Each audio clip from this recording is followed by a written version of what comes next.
Now, from the Kingdom of Nye, more Coast to Coast AM with Art Bell. Here again is Art.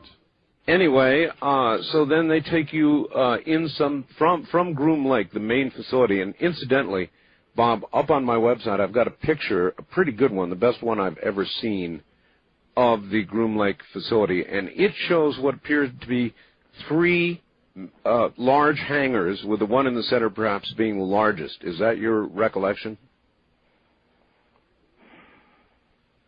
3 large hangars. Yeah, 3 big hangars. There are a lot of other attendant buildings, but 3 rather large hangars. I don't recall there being 3, obviously large hangars on the approach in from Las Vegas, that stood out that much above everything else. Okay. I recall a huge satellite dish, but for the most part, most of the time I was going there at night and certainly didn't have a run of the place. All I did was get to go in. One time I got to go to the cafeteria, but other than that, it was merely a stop. Toward S4. Yeah, toward S4, but, I don't recall there being 3 large hangars, really, that stood out more than anything else. Did you ever see anything unusual at all at Groom Lake? The thing I did see that was unusual was some sort of advanced rocket or jet plane. People have called it Aurora. I don't know if it was Aurora or if it even exists. But John Andrews from the Tester Corporation and a few other aviation buffs kind of interviewed me more or less about that. It was something along the lines of an X-15 shaped type of craft. Now, we were driving away from this as it was taxiing, but it was a horrendously loud tearing sound that the engines made.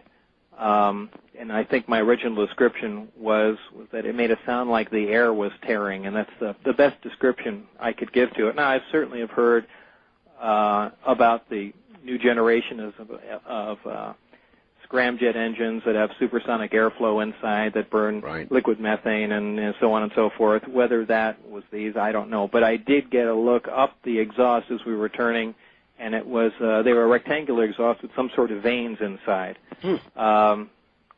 That's all the information I can give, and what it was, I don't know. But that was the strangest thing I ever saw. Do you recall the general shape of the aircraft? Was it close to what we would call a lifting body? No, well, even though the X-15 was a lifting body, it was not a lifting body like you'd see on an F-16 or something, where there'd be a lot more wing incorporated into the body. It was more along the lines of a long, slender body, maybe a cross between an F-104 and an X-15 for those people that are familiar with those planes. Very short, stubby wings,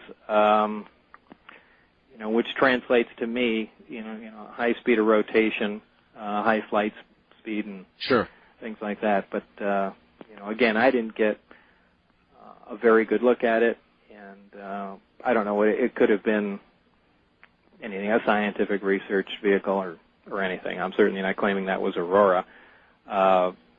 But sometime later, some of those people were down in Rachel, and they heard and recorded a sound that they interpreted as the sky tearing and played it back to me, and it was, in fact, the identical sound. So a couple of years later, it was still operational, whatever that thing was. But that was the only unusual thing I ever saw there. All right, so you landed, and they generally then, you would, I guess, get off on the tarmac there and get right on a bus? Yeah. Well, straight across from where the plane parked, head end, straight across from there in kind of a large parking area was the security building, and that's where we picked up the bus and went south. The first time I did go in, and it was an extensive little get-together with the security people there, and signed